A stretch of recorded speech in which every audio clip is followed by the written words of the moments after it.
Praise the Lord. आप सबको जय मसीह की।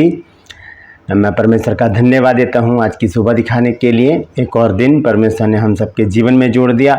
हम परमेश्वर को कोटि कोटि धन्यवाद दें। गर्मी बहुत है और एसी कूलर सब फेल है इस समय, क्योंकि गर्मी का प्रकोप जो है बहुत प्रचंड है इस समय।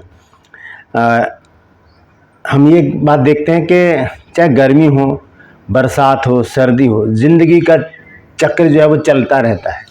ज़िंदगी चलती रहती है। गर्मी आती हैं, बरसात आती हैं, सर्दियां आती हैं, ये मौसम बदलते रहते हैं, लेकिन ज़िंदगी चलती रहती है।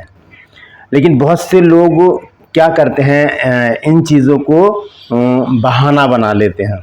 मैं एक छोटा सा किस्सा आपके सामने पेश करूंगा, इसके बाद हम आगे चलेंगे। कि एक बार चर्च में एक फैमिली नहीं आई। मैंने शायद पहले भी आपको ये बात बताई है कि जब वो फैमिली नहीं आई तो अगले संडे जब वो लोग आए तो मैंने ब्रदर से पूछा। मैंने कहा ब्रदर आप पिछले संडे चर्च नहीं आए? तो बारिश हो रही थी संडे को, पिछले संडे को। तो उन्होंने कहा पास्टर जी बारिश हो रही थी, हम इसलिए नहीं आए। तो ऐसे बहाने जो होते हैं वो उस समय बिल्कुल नहीं चलेंगे जब हम न्याय सिंहासन के सामने खड़े होंगे, जब प्रभु यीशु मसीह न्याय सिंहासन पर बैठे होंगे और हम सामने खड़े होंगे, तब कोई भी बहाना वहाँ पर नहीं चलेगा। आज हम कर सकते हैं बहाना कि बारिश हो रही थी, या कोई काम पड़ गया, या हम शादी में चले गए थे, या आउट ऑफ स्टेशन थे। क्योंकि अगर हम बाहर भी जा रहे हैं कहीं, चर्च तो हर जगह है, हम वहाँ पर सम्मिलित हो सकते हैं, संगति में रह सकते हैं। तो बहाना तो कोई भी नहीं चलेगा, बहाना कोई भी नहीं चलेगा। अभी हम जितने मर्जी बहाने कर लें, जितना मर्जी कुछ भी कह लें कि ये हो गया था, वो हो गया था, लेकिन जब समय आएगा, जब अंत का समय आएगा, जब प्रभु यीशु मसीह अपने महिमा के सिंहासन पर विराजमान होंगे, तब कोई भी बहाना हमारा नहीं चलेगा। तो आज मैं बहाने के विषय में बताऊंगा कि जब लोग बहाने करते हैं तो परमेश्वर को कितना गुस्सा आता है। तो बने रहिए मेरे साथ, पूरा संदेश सुनिए और इसे शेयर भी कीजिए, ताकि और भी लोग इन बातों को जाने और बहाने करने से बचें। आप देख रहे हैं मेरा YouTube चैनल जिसका नाम है ब्रदर राज मसीह। मैं आपसे गुजारिश करता हूं मेरे इस चैनल को सब्सक्राइब कीजिए, बेल आइकन को दबाइए, ताकि नोटिफिकेशन आपके पास पहुंचे, नया वीडियो, नई जानकारी बिना व्यवधान के आपके पास पहुंच जाए। मेरे वीडियोस को लाइक कीजिए और शेयर कीजिए, और कमेंट्स बॉक्स में आकर मुझसे ज़रूर बातचीत कीजिए। ग्रुपर्स में आज का सवाल है, अब्राहम के पिता जिनका नाम तेरह था, वो क्या करते थे? क्या करते थे वो? अगर जानते हैं तो कमेंट्स में लिख दीजिए, नहीं तो डिस्क्रिप्शन में आपको इस सवाल का जवाब मिल जाएगा। हिंट के लिए आपको बता दूं कि ये उत्पत्ति की पुस्तक में नहीं लिखा है, यहोशू की पुस्तक में आपको इस बात का जिक्र मिलेगा कि नाहोर और इब्राहिम के जो पिता थे तेरह, वो क्या करते थे। Praise the Lord. आइए एक छोटी सी प्रार्थना करके आज के वचन को शुरू करेंगे। जीवित और महान दयालु पिता परमेश्वर, हम तेरा धन्यवाद देते हैं, तेरा शुक्र, तेरी तारीफ, तेरी बड़ाई करते हैं प्रभु, क्योंकि तू इसी योग्य है। धन्यवाद देता हूं प्रभु आज की सुबह दिखाने के लिए, और विनती करता हूं प्रभु जी आज के वचन को भी शेयर करने में मेरी मदद सहायता कर। मेरे होठों को, मेरे दिल दिमाग को छूकर ब्लेस कर। मेरी आत्मा, मेरा शरीर तेरे ही कब्जे में रहे, ताकि बोलने वाला मनुष्य नहीं बल्कि तेरा आत्मा हो। जो भी गूढ़ भेद की बातें इस वचन में छिपी हैं वो हम पे प्रकट करना प्रभु जी। प्रभु जी वचन को सुनने के लिए कान, ग्रहण करने वाला हृदय, समझने के लिए बुद्धि दे। और जितने भी लोग इस वचन को देख रहे हैं, सुन रहे हैं, उन सब पर मैं तेरी आशीष बोलता हूँ। हर एक को आशीषित कर, हर एक की रोग बीमारी को, चिंता परेशानी को, दुख तकलीफों को, झगड़ों को, क्लेशों को प्रभु जी, कमी घटियों को प्रभु जी, नशे को, बांझपन को, कर्जे को, तलाक की समस्याओं को हर एक घर से दूर कर प्रभु। जिनके कारोबार ठप पड़े हैं, बंद हो गए हैं, उनके कारोबारों में नई जान डाल प्रभु, क्योंकि तू तो मुर्दों को जिंदा करने वाला प्रभु है। जो लोग खो गए हैं उनको अपनी निगरानी में उनके घरों तक पहुंचा, ताकि उन घरों में भी आनंद मनाया जाए। मैं धन्यवाद देता हूं प्रभु, तूने मेरी इस प्रार्थना को भी सुन लिया। प्रभु यीशु मसीह के नाम से मांगता हूं, आमीन। Praise the Lord. तो आइए आज के संदेश को हम देखेंगे। संदेश है कि बहाने नहीं चलेंगे, बहाने नहीं चलेंगे। अभी हम जितने मर्जी बहाने कर लें, जैसे कि मैंने आपको बताया, एक व्यक्ति है जो कि वो कहता है कि पास्टर जी बारिश हो रही थी इसलिए हम नहीं आए। तो मैं कई बार ये सोचता हूँ कि मान लीजिए कि अगर कोई धनवान व्यक्ति है, बहुत पैसे वाला है, और वो देश छोड़कर कहीं दूसरे देश में जा रहा है, और सब कुछ यहीं पर ही बेचकर या बांट कर चला जाएगा, और वो अपने दूसरे देश में जाकर वहाँ पर रहेगा। तो अगर जो बहाने बना रहा है कि मैं बारिश हो रही थी और मैं चर्च इसलिए नहीं आया, तो अगर वो व्यक्ति जो विदेश जा रहा है वो उनको कॉल करके कहेगा कि ब्रदर मैं मेट्रो स्टेशन पे खड़ा हूँ, आप जल्दी आ जाइए, मेरी फ्लाइट है आपसे 2 घंटे बाद और मुझे निकलना है जल्दी, आप स्टेशन पर आ जाइए और मैंने आपके लिए कुछ पैसे रखे हैं, लगभग 5 लाख रुपए मैं आपको देकर जाना चाहता हूँ, क्योंकि मैं यहाँ से फ्री होकर जाना चाहता हूँ और मेरे आपसे अच्छी जानकारी है, इसलिए मैं आपको ये पैसा देकर जाना चाहता हूँ, तो आप आ जाइए जल्दी से क्योंकि मुझे निकलना है। और जैसे वो फ़ोन करके वहाँ पर पहुँचते हैं मेट्रो स्टेशन पे, जिन्होंने पैसे देने होते हैं, इतने में क्या होता है, झमाझम बारिश शुरू हो जाती है, मूसलाधार बारिश हो रही है और बारिश बढ़ते बढ़ते सड़कों पर इतना कमर तक पानी हो गया और घर से निकलना मुश्किल हो गया, घर से निकलना मुश्किल हो जाता है। तो क्या करते हैं, अगर आपको 5 लाख रुपए देने के लिए मेट्रो स्टेशन तक बुलाया गया है और मेट्रो स्टेशन से आपका घर कोई 100 मीटर या 500 मीटर की दूरी पर है, 1000 मीटर की दूरी पर है, वहां से आप क्या नहीं जाएंगे? नहीं जाएंगे। वो व्यक्ति फ़ोन करके कहेगा कि आप कहाँ पर हैं, आइए, तो आप ये कहेंगे कि ब्रदर बारिश हो रही है, मैं नहीं आ सकता। नहीं, ज़रूर जाएंगे, कुछ भी हो जाए, कैसे भी बंदोबस्त करें, आपको मेट्रो स्टेशन पर सही समय पर पहुंचना है, क्योंकि वहां पर पैसों का बंदोबस्त किया गया है। वो व्यक्ति तो खड़ा है अपनी बातों पर, उसने कह दिया कि मैं आपके पैसे लेकर खड़ा हूं, क्या आपने वहां पर जाकर उनको लिया? आप भी ज़रूर जाएंगे, क्योंकि पैसे का जिक्र है यहाँ पर। इसी तरह से क्या हम परमेश्वर के प्रति वफादार नहीं हो सकते? क्या हम परमेश्वर के प्रति ऐसी जागरूकता नहीं दिखा सकते कि चाहे बारिश हो, भीषण गर्मी पड़ रही हो या कड़ाके की ठंड हो, हमें परमेश्वर के भवन में जाना है तो जाना है, हमें परमेश्वर की संगति में जाना है तो जाना, हमें सेमिनार में जाना है तो जाना है, कन्वेंशन में जाना है तो जाना है, कॉटेज मीटिंग में जाना है तो जाना है, चाहे कुछ भी हो जाए। रोमियो की पत्री 8 अध्याय के 35 पद में लिखा है कि परमेश्वर के प्रेम से हमें कोई भी चीज अलग नहीं कर सकती, कोई भी चीज नहीं अलग कर सकती। तो फिर क्यों ये बहाने बनाकर हम बैठ जाते हैं? क्योंकि जब समय आएगा, जब न्याय सिंहासन पर प्रभु यीशु मसीह विराजमान होंगे और सारी जातियां उनके सामने इकट्ठी की जाएंगी, तब कोई बहाना नहीं चलेगा। इसी विषय पर प्रभु यीशु मसीह ने एक दृष्टांत कहा था। आइए देखेंगे उस दृष्टांत को। लूका रचित सुसमाचार उसका 14 अध्याय 15 से 21 पद तक मैं पढ़ूंगा। देखिए क्या लिखा है। यहां प्रभु यीशु मसीह एक दृष्टांत बताते हैं। वो कहते हैं,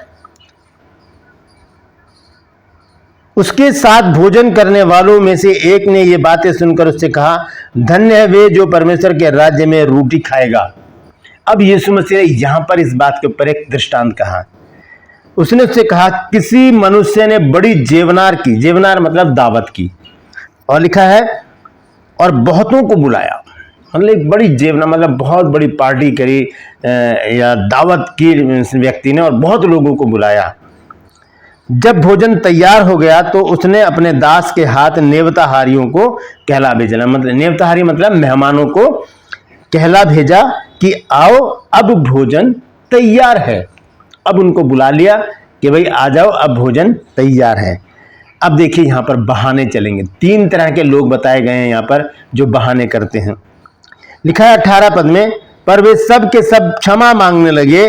पहले ने उससे कहा, मैंने खेत मोल लिया है और अवश्य है कि उसे देखूं।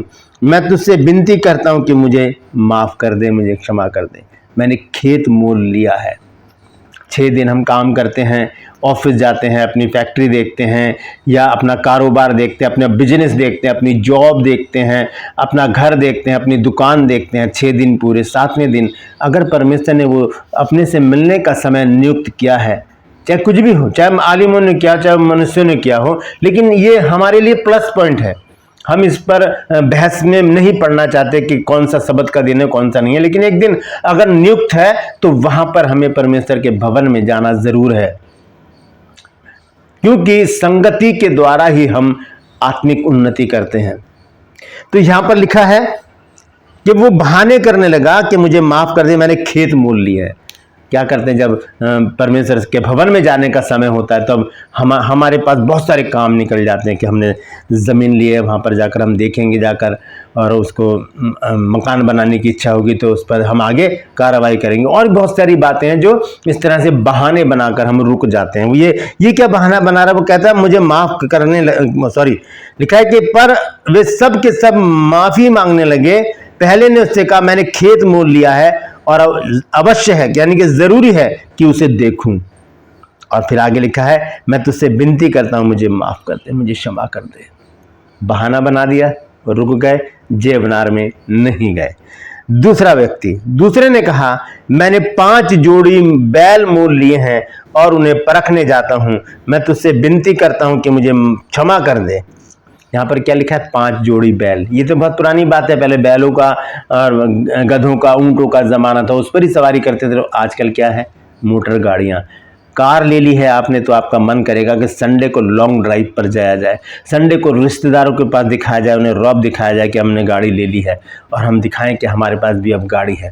तो हम क्या करेंगे, परमेश्वर के सभा से दूर हटकर हम गाड़ी लेकर निकल पड़ेंगे। और अगर हमारे पास फ़ोन आएगा पास्टर जी का, भाई आप लोग कितने बजे तक आओगे चर्च, तो हम कह देंगे पास्टर जी नई गाड़ी ली है, आप तो समझते ही हैं, सोच रहे हैं कि आज लॉन्ग ड्राइव पर चले जाएं, सोच रहे हैं कि आज हाथ साफ कर लें गाड़ी का, क्योंकि उसके बाद टाइम नहीं मिलेगा, काम में फंस जाएंगे, आपको तो पता ही है। पास्टर जी को तो आराम से फुसला लिया जाता है, लेकिन परमेश्वर के सामने ऐसे बहाने नहीं चलेंगे, नहीं चलेंगे। परमेश्वर बिल्कुल भी नहीं सुनेगा, इतना ध्यान रखिएगा। इन बहानों से परमेश्वर बहुत क्रोधित होता है। अब तीसरे व्यक्ति का बहाना सुनिए। एक और ने कहा मैंने ब्याह किया है इसलिए मैं नहीं आ सकता। शादी कर ली, मैंने देखा है अमूमन बुधवार को शादियां होती हैं, बुधवार को ज़्यादातर लोग बुधवार को शादी रखते हैं। क्यों रखते हैं ये मुझे नहीं पता, लेकिन फिर बहुत से लोग फ्राइडे को भी रखते हैं, तो सैटरडे को भी होती है शादियां। तो कोई सा भी दिन है वीकडेज में जब शादी होती है, तो संडे को क्या होता है, अपनी वाइफ के साथ या अपने पति के साथ कहीं घूमने का प्रोग्राम होता है, कहीं घूमने का प्रोग्राम होता है। मैं आपको एक बात बताना चाहता हूँ भाई DGS दिनाकरन के बारे में। जब उनकी शादी हुई थी तो लोग शादी वाले दिन सुहागरात मनाते, लेकिन उन्होंने पूरी रात नाइट प्रेयर की थी उस दिन। आज उनका नाम पूरी दुनिया में है, पूरी दुनिया में उनका नाम है। तो जब जितना हम समर्पित होंगे परमेश्वर के प्रति, परमेश्वर भी उतना ही समर्पित हो जाएगा हमारे लिए, परमेश्वर उतना ही हमको ऊंचा उठाएगा।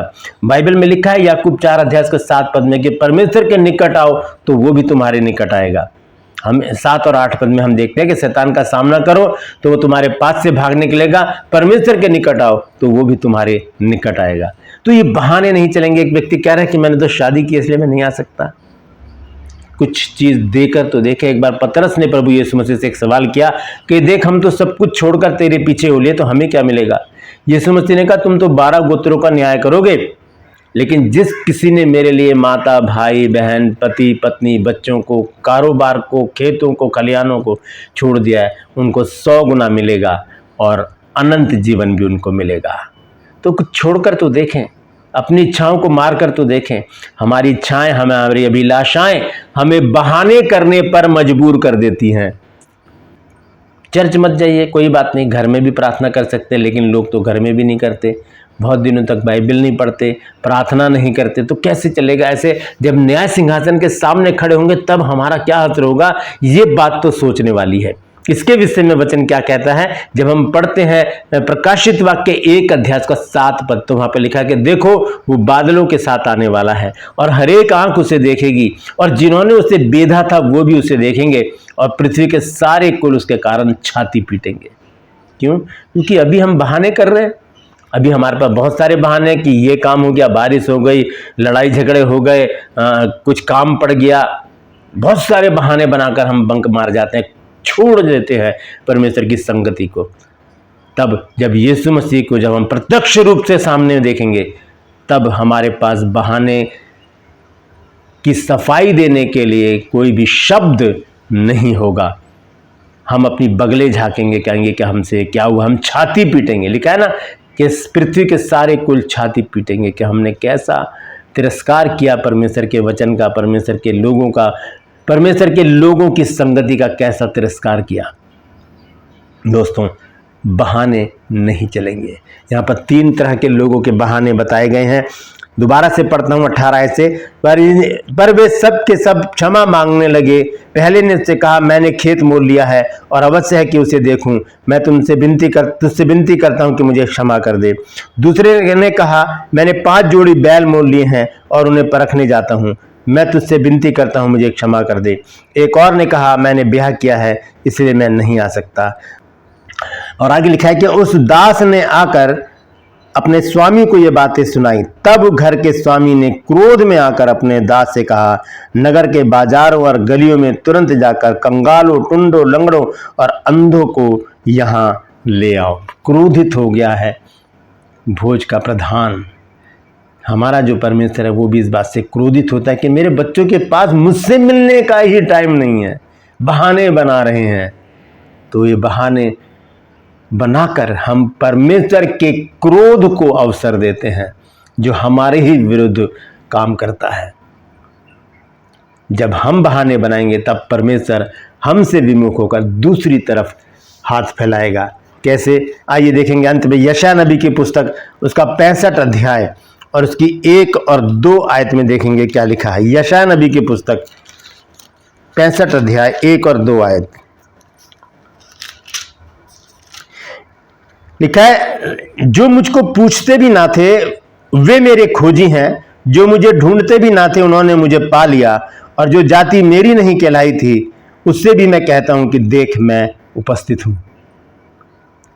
और देखिए आगे क्या लिखा है, मैं एक हठीली जाति के लोगों की ओर दिन भर हाथ फैलाए रहा, जो अपनी युक्तियों के अनुसार बुरे मार्गों पर चलते हैं।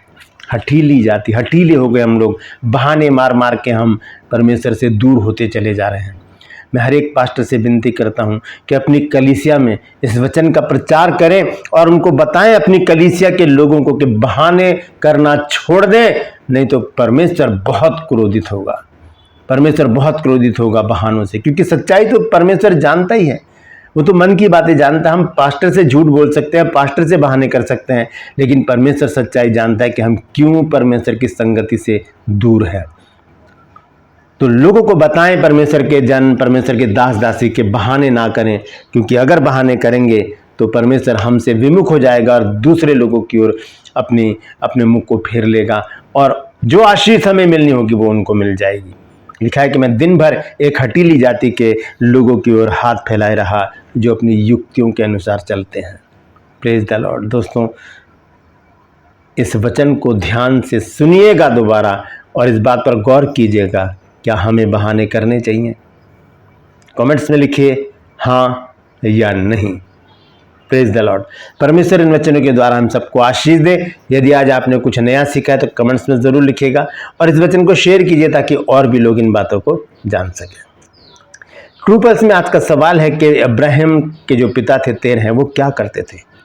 जानते हैं तो कमेंट्स में लिख दीजिए, नहीं तो डिस्क्रिप्शन में आपके सवाल का जवाब मिल जाएगा। मैं आपसे गुजारिश करता हूं मेरे इन चैनल्स को सब्सक्राइब कीजिए, बेल आइकन को दबाइए ताकि नोटिफिकेशन आपके पास पहुंचे, नया वीडियो, नई जानकारी बिना व्यवधान के आपके पास पहुंच जाए। मेरे वीडियोस को लाइक कीजिए और शेयर कीजिए और कमेंट्स बॉक्स में आकर मुझसे ज़रूर बातचीत कीजिए। Praise the Lord. आज के लिए बस इतना ही। फिर मिलूंगा एक नए संदेश के साथ, एक नया वीडियो लेकर। तब तक के लिए मुझे इजाज़त दीजिए, लेकिन अपना और अपनों का ख्याल रखिए और ध्यान रखिए, बहाने करने का कभी भी प्रयास ना कीजिए, क्योंकि परमेश्वर इन बातों से क्रोधित होता है। Praise the Lord. परमेश्वर आप सबको आशीष दे।